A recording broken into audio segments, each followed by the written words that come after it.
Bueno, muy bien. Eh,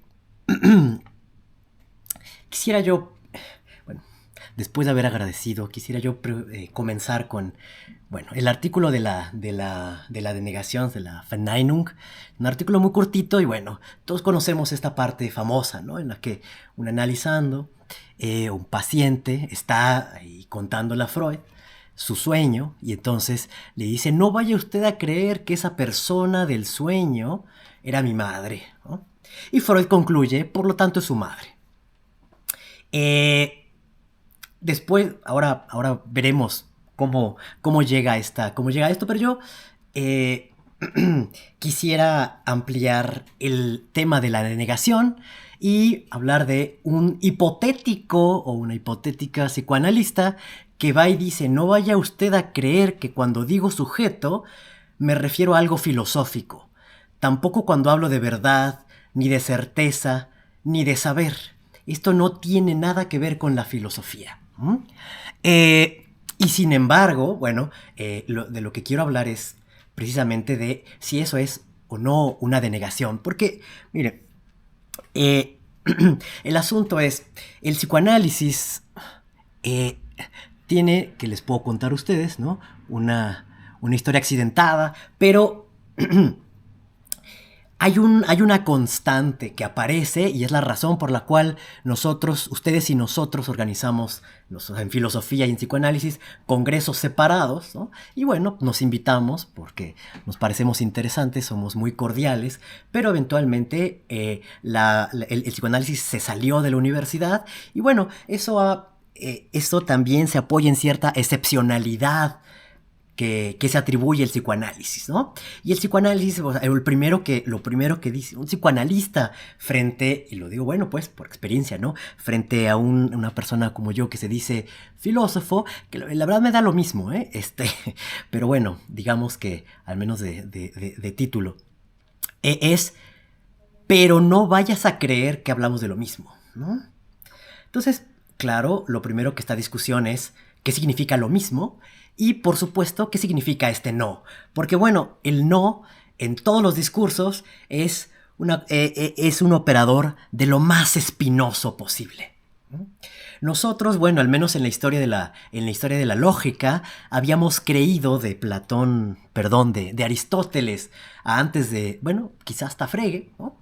Que la lógica sabía lo que quería decir cuando decía que no, ¿no? Bueno, creo que Frege, ¿no? El papá de lógica matemática, es el gran revolucionario que nos quita muchas de las ideas que teníamos respecto a Aristóteles o de la lógica clásica, pero bueno, sí hubo que esperar muchísimo tiempo, al menos en Occidente, ya saben, los hindúes, los exóticos hindúes como Nagarjuna habían experimentado mucho más con esto, ¿no? De la cuestión de la verdad, pero al menos hubo que esperar hasta el siglo XX para que nos cuestionáramos sobre la existencia de más de un no.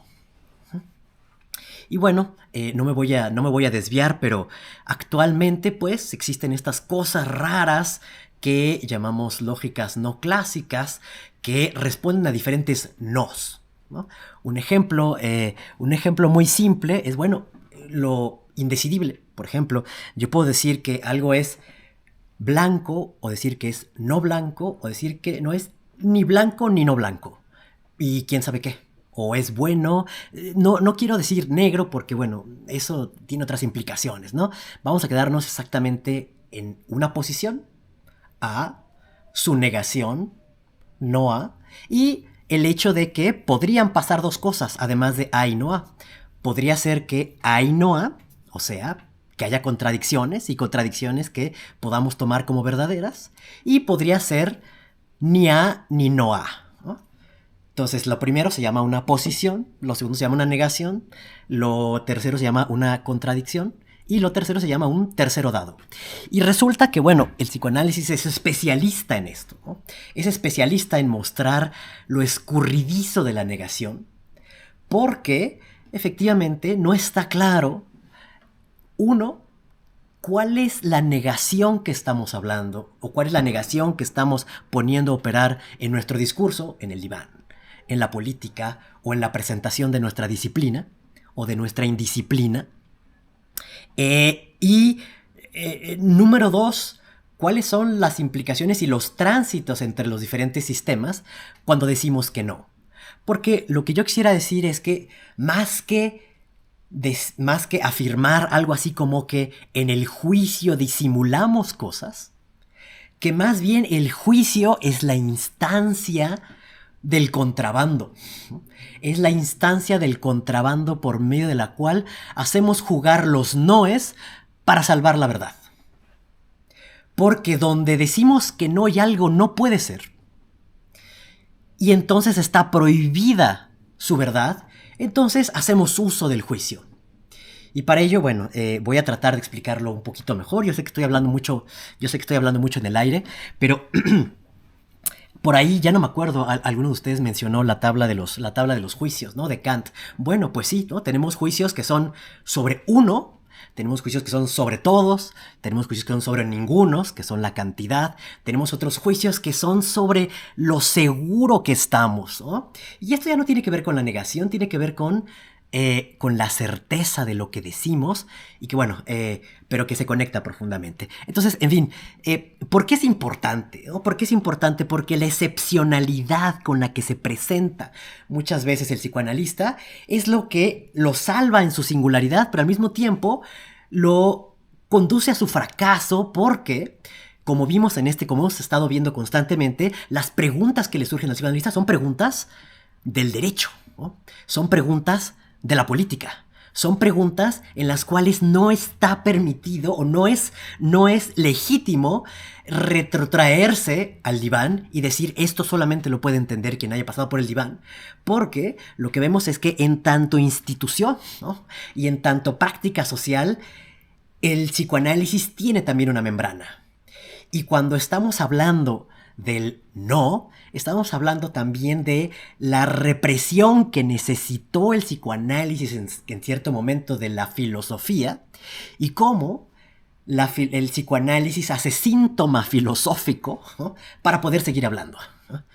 Ese es un poco el esquema. Pero bueno, vamos a entrar un poquito más un poco más en contenido. Entonces, recuerdan este ejemplo, esta no es mi madre, o esta no es mi hermana, o no vaya usted a creer que vengo aquí a provocarles con una serie de cosas, ¿no? No, nada de eso, ¿no? Nada de eso. Y bueno, Freud concluye que sí, ¿no?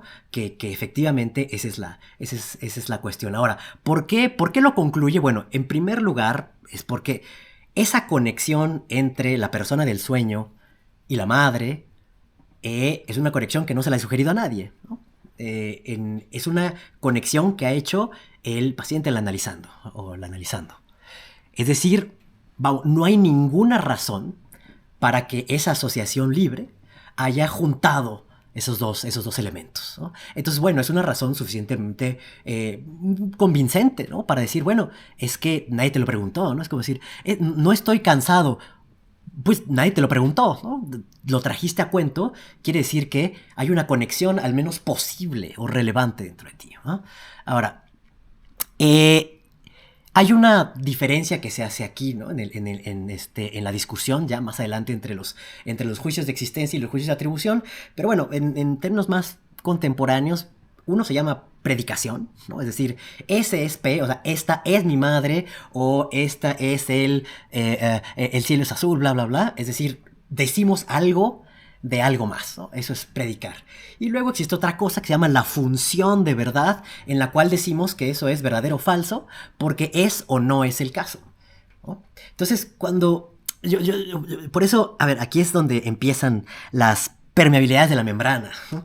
Por un lado, parece que el psicoanálisis nos insiste, ¿no? Y sobre todo en Freud, ¿no? Sobre todo en Freud. Yo creo que en Lacan esto está mucho más matizado. Pero en el caso de Freud hay como una insistencia a decirnos, y sobre todo en la recepción de Freud, a decirnos que esto no es del orden del pensamiento, que esto no es del orden de la lógica, y en este particular texto de la Verneinung parece que hay un intento por retrotraer las funciones del juicio a funciones más primarias, que son las funciones de la pulsión, y que son del comer y del escupir, o del comer y del excretar, ¿no? Dice, de alguna forma, lo que se está jugando en el juicio es como una especie de elaboración, ya en términos de símbolos, de funciones más primarias, como podrían ser el comer y el excretar, ¿no? Entonces parece, ¿no? Parece que Freud está cumpliendo el sueño nietzscheano de fundar el juicio sobre el cuerpo, y que eventualmente de lo que se trata no es de la verdad, sino es de la vida, ¿no? Y que eso podría llevarnos a una especie de vitalismo, y que lo que queremos es simplemente gozar, ¿no? Placer en el sentido no psicoanalítico, no como dice Lacan, en el sentido del Genuss, ¿no? Del disfrutar. Yo creo que no es así ni siquiera en Freud, pero bueno, ya avanzaremos un poco más. Entonces, el punto, 10 minutos. Entonces, el punto es, hay cosas que se dicen y después decimos si son verdaderas o falsas, ¿no? Y pues sí, los perros son azules, ¿no? Y después, por medio de una función de verdad, ya puedo decir si eso no es el caso, ¿no? Ahora, cuando la persona dice, ¿no? Y este es el punto, cuando, o más bien, a ver, Freud nos dice, esa conexión que ha hecho la persona al decir que esa figura del sueño no es su madre, no es su tía, su prima, o su tío, ¿no? Qué sé yo, ¿no? Cuando dice que no es, tiene razón, ¿no? Tiene razón porque es y no es. Es decir, sí es porque remite a su madre, pero no es su madre. Porque tanto su madre como la figura del sueño, como la síntesis que tiene lugar, son ya un trabajo del inconsciente. Entonces, también dice la verdad diciendo que no es mi madre. Lo que está diciendo es y no es. ¿Ah? Entonces, ahí tenemos la figura de la contradicción. Entonces, cuando el psicoanalista dice, es que esto no es filosofía, tiene toda la razón. Tiene toda la razón, pero no es que sea la no filosofía o antifilosofía, sino que es una filosofía transformada. ¿Por qué digo estas palabras del no? Bueno, no solamente, quizá Freud tenía una relación problemática y constantemente traza sus distinciones entre su proyecto y la filosofía tal como él entiende, pero creo que es más Lacan, ¿no? Y eventualmente alumnos suyos, alumnos intelectuales en sentido amplio como Badiou o Laurel, ¿no? François Laurel, hablan, ¿no? De la no filosofía, ¿no? Y es muy llamativo, ¿no? Es muy llamativo porque esto de lo no filosófico nos hace preguntarnos no si estamos más allá de la filosofía, sino particularmente qué significa ese no. Y ese no solamente incide sobre la filosofía, sino con toda una época, porque de lo que hablamos es, en el siglo XX, de una época en la que termina, ¿no? Termina la filosofía, y termina la historia, y termina el sujeto, y terminan una serie de cosas, pero todo aquello que decimos que termina, que lo llamamos la muerte del hombre, ¿no? Como dice Foucault, o el fin de la historia, como dice Fukuyama, o el fin de la verdad, tal como de esa fábula que llamamos verdad, como la dice Nietzsche, son formas del no. Y el no tiene una función histórica. Y esa función histórica la representa el psicoanálisis y tiene que ver con la filtración de aquello que puede valer o no ya de lo que hemos llamado filosofía. Entonces, ahora, ahora, esto es muy interesante, ¿no? Y esto es como una primera prueba, ¿no? Si me lo permiten así, de qué significa esta porosidad, ¿no? Freud, pese a las distancias que quiere imponer de las cuales nos quiere convencer respecto al pensamiento consciente, es muy claro en algo, y Tapa lo estaba diciendo, ¿no? Es un alumno de Brentano. Eso es clarísimo. Y el lenguaje es de un protofenomenólogo, ¿no? Entonces, lo que dice Freud es que el inconsciente no es una danza de brujas, no es un aquelarre, no es imaginación, no, es pensamiento. es Denken, es unbewusstes Denken, es pensamiento inconsciente. Entonces, eso de entrada debe desterrar la idea de que ahí se trata del orden de la pura vida, ¿no? De que en Freud se trata como de una especie de vitalismo y de lo que nada más somos unos animalitos un poquito más complejos, ¿no? No. Hay una cuestión de otro orden y es el hecho de que lo que se juega no es la vida, sino es la verdad. O el deseo en tanto vida y verdad. Y ese conflicto, pues, es lo que está marcando constantemente el desarrollo del psicoanálisis freudiano. Entonces, bueno, ¿por qué dice pensamiento en la Traumdeutung? ¿No?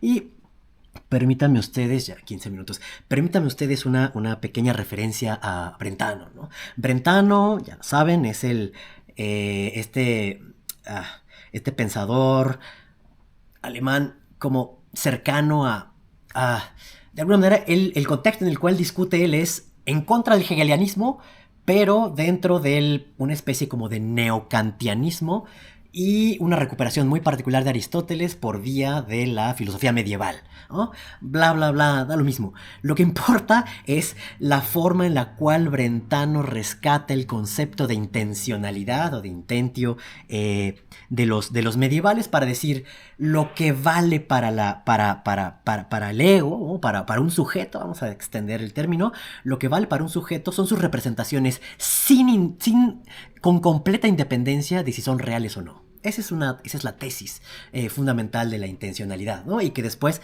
vamos, es verdad que Brentano mantiene todavía esta distinción entre lo interno y lo externo, pero bueno, es un problema que tanto Freud como Husserl reconocen en Brentano y van a decir, no, para el sujeto, para la subjetividad, lo que cuenta es la representación. No si existe en el más allá, si es real. Dice, eso no es el punto, ¿no? Ahora, hay formas de acreditarse la cosa. Y bueno, para eso hay sensaciones, pensamientos, imaginaciones, reelaboraciones. Entonces, creo yo que en ese sentido, cuando Freud habla de Denken, de pensamiento, habla de cogitaciones, ¿no? En sentido amplio. Es decir, todo lo que la neurología reconoce que es pensar, recordar, sentir, percibir, imaginar, todo, ¿no? Ahora, ¿cuál es el material de esto? Pues la palabra alemana es Vorstellung y la utiliza Brentano, la utiliza Husserl y la utiliza Freud, ¿no? Es Vorstellung. Ahora, formalmente, ¿qué es aquello que define un pensamiento? Primero, formalmente. Formalmente lo que tenemos son un diccionario, ¿no?, de términos que está compuesto por constantes y variables, ¿no? Las variables son aquellas letritas que pueden adoptar muchos valores y luego las constantes que tienen un valor fijo. Después tenemos una serie de elementos que combinan esas cosas. En la lógica clásica, para los que se acuerden, son el y, el o, el implica, ¿no? Es decir, yo tengo un término y tengo otro, entonces puedo decir este y este, o puedo decir oeste o este, ¿no? Disyunciones inclusivas, exclusivas, lo que quieran. O puedo decir si este, entonces este. O sea, estas cositas con las que unimos una cosa con otra se llaman conectores, ¿no? Y esos conectores definen, pues, el resultado de verdad, ¿no?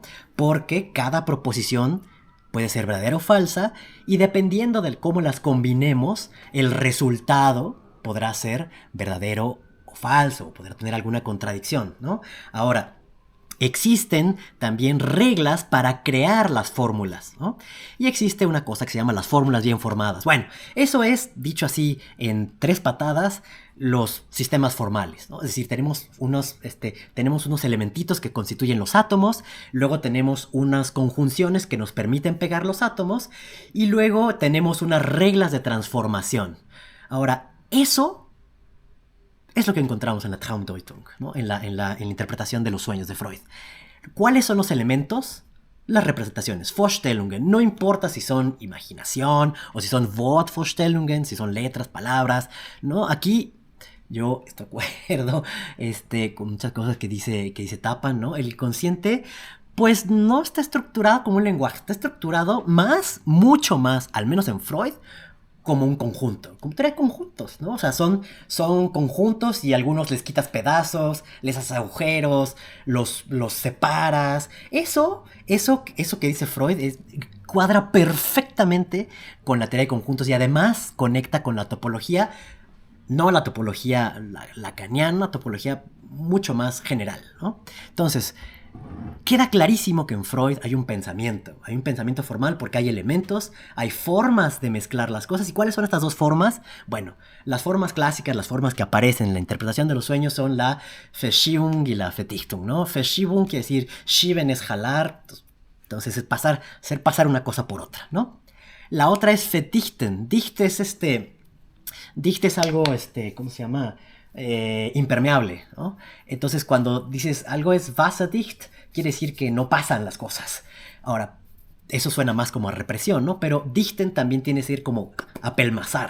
Entonces, cuando apelmazas las cosas, que después fue traducida como condensación, cuando juntas como la plastilina, ¿no? Cuando juntas la plastilina blanca con la verde, la plastilina epóxica, bueno, pues eso también podría ser como dichten, ¿no? Pero la cosa es que se ha vuelto algo denso, como una galleta dura, o como una piedra, ya no tiene espacio y que ya no deja separar las cosas. Pero en el propio, para no creernos demasiado que estas son las únicas formas, en el artículo de la Verneinung, Freud habla de otros, no son otros mecanismos, ¿no? Pero simplemente creo que amplían la idea. Él dice de Weglassung, que es dejar afuera, ¿no? Esto no es condensación y desplazamiento, ¿no? También cuando le mochas algo a un objeto, como cuando sustraes en una operación de teoría de conjuntos, bueno, pues lo que estás haciendo también es trabajo, ¿no? Trabajo del inconsciente. Y el otro no habla, la otra palabra que utiliza aquí también en la Verneinung no es Verdichtung, sino es Schmelzen o Verschmelzen, creo, ¿no? Que es mezclar, o sea, mezclar. Schmelzen es echarle tu cafecito a la leche, ¿no?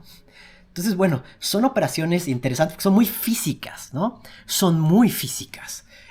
Mezclar, cortar, pegar, agujerar. Uno diría, ¿no? Que tiene así como esta impronta medio goetheana, ¿no? De reconocer la química, ¿no? de las relaciones sociales, pero no es tampoco él, Kant, por cierto, en la crítica de la razón pura, las metáforas que utiliza son químicas, son síntesis, es análisis, es separación, son metáforas químicas. Ahora, ¿por qué esto es pensamiento y no solamente un sistema formal? Y aquí, déjenme decirles, Freud es kantiano a más no poder. Requete recontra kantiano. ¿Por qué? Bueno, porque las operaciones inconscientes están al servicio de un sujeto, ¿no? Y por eso hay pensamiento, no solamente un sistema formal. Hay pensamiento, hay un quién que se le está jugando. Y además, ese quién que se está jugando su vida teleológicamente, no causalmente. Yo sé que ahorita va a salir el tema de la causalidad psíquica, pero la causalidad psíquica es teleológica, porque el deseo busca el futuro, busca lo que no se tiene. Y eso es Kant, ¿no?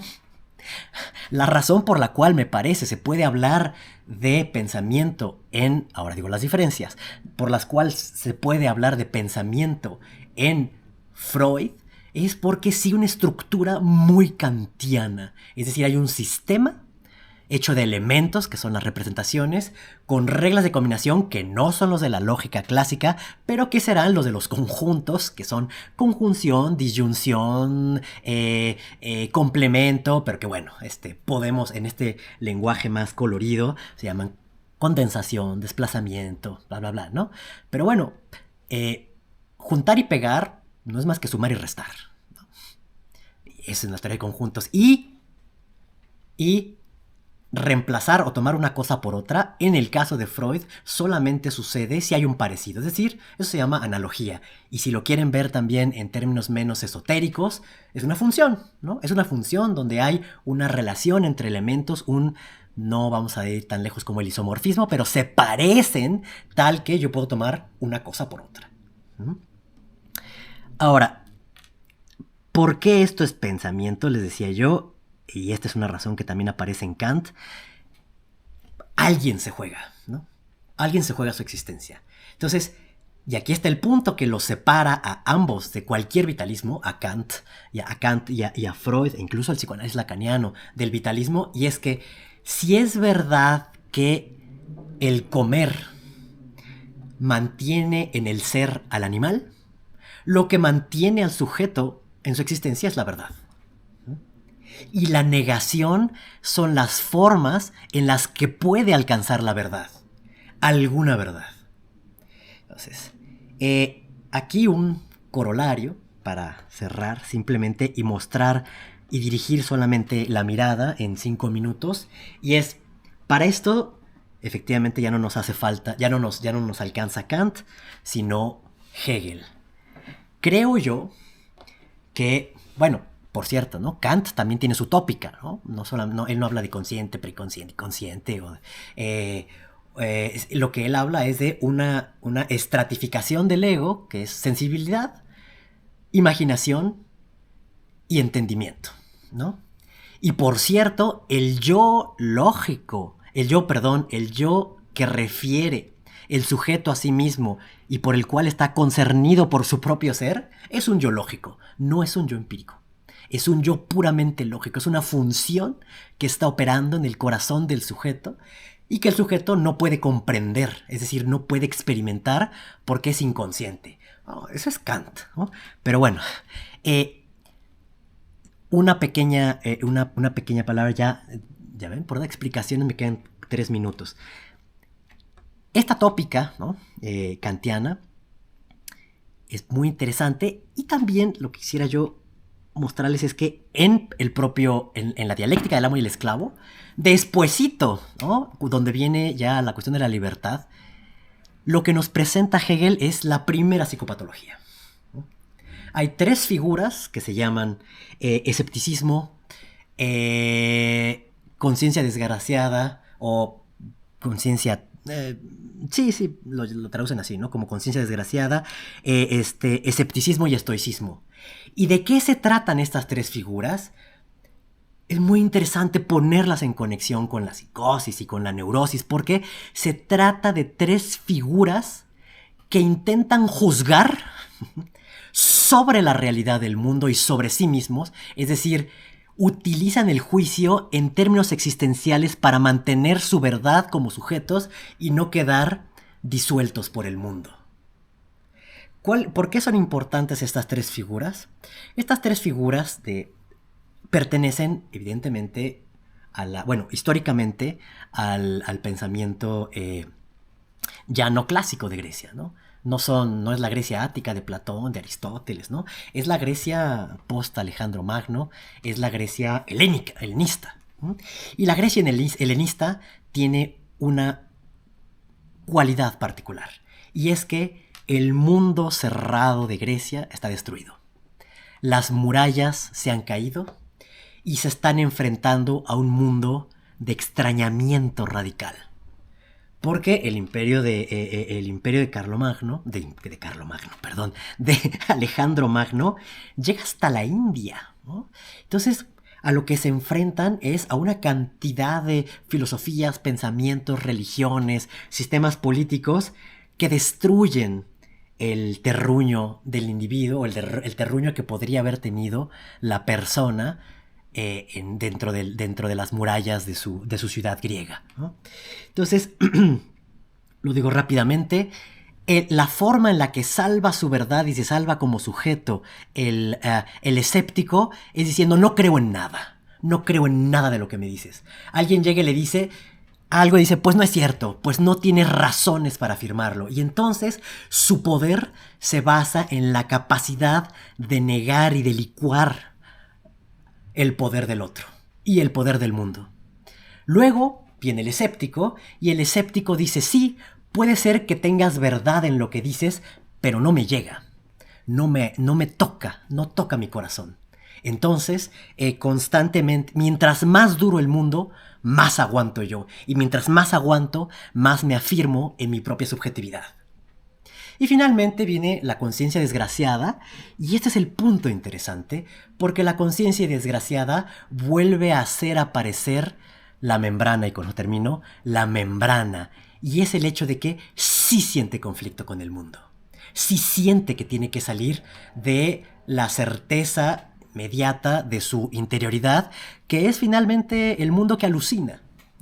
El mundo que buena o malamente alucina y que se da cuenta de que tiene que actuar en el mundo y que tiene que hacer algo y que no soporta, esta es la conciencia desgraciada o de conciencia desventurada, que no soporta el mundo y que tiene que hacer algo. No le basta pues solamente su posición respecto al mundo, sino que tiene que traer al mundo. Y es ahí donde comienza, ahora sí, en el caso de la fenomenología, el sujeto que se hace público y que hace revoluciones y que entra en la ciencia y bla bla bla, ¿no? No lo que después en otra época de su vida será la filosofía del derecho, pero no importa. Lo interesante es cómo siguiendo estas intuiciones freudianas de cómo mostrar el juicio en su relación con la verdad de un sujeto y de cómo esa verdad no es un mero juego de disimulación de mí con respecto a mí mismo, sino una estrategia de negociación y de la propia membrana de las cosas. Es decir, de mi membrana, de mí con el otro, sí, acabo, lo sé, de mí con el otro, de mí con el mundo, del mundo con el mundo y de mí conmigo mismo. Y creo que eso es la potencia de la idea de la negación en Freud. Y ahí está. Pues muchas gracias.